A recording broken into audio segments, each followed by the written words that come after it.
257 রানের এক অসম্ভব পাহাড়। প্রতিপক্ষ যখন পরাক্রমশালী ভারত, তখন বেশিরভাগ দলই হয়তো মাঠে নামার আগেই মনে মনে হেরে যায়। কিন্তু চেন্নাইয়ের এই উত্তাল গ্যালারির সামনে জিম্বাবুয়ের এক তরুণ আজ ঠিক করলেন তিনি হার মানবেন না, বুক চিতিয়ে লড়াই করবেন শেষ বলটি মাটিতে পড়ার আগ পর্যন্ত।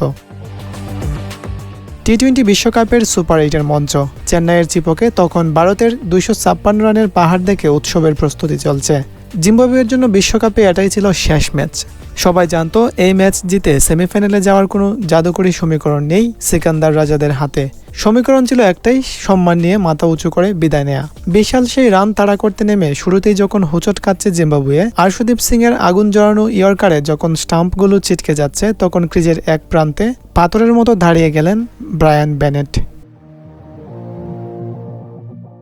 ভাবুন তো একবার, কোটি কোটি ভারতীয় সমর্থক গর্জন করছে, বুকের ভেতর দপদপ শব্দ, আর তার মাঝেই বুমরা, অক্ষর, শিবাম দুবেদের মতো বিশ্বমানের বোলারদের তুলুদুলু করছেন এই লড়াকু ব্যাটার।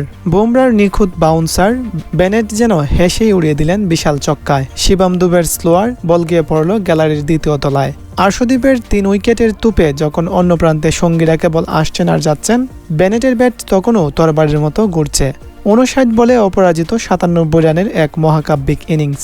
8টি 4 আর 4টি বিশাল চক্কায় সাজানো এই ইনিংসটা কোনো সাধারণ পরিসংখ্যান দিয়ে মাপা যাবে না। এটা ছিল কাদের কিনারা থেকে একটা দলের ঘুরে দাঁড়ানোর অন্ধ লড়াই। আর মাত্র 3টা রান, সেঞ্চুরিটা হলো না বেনেটের।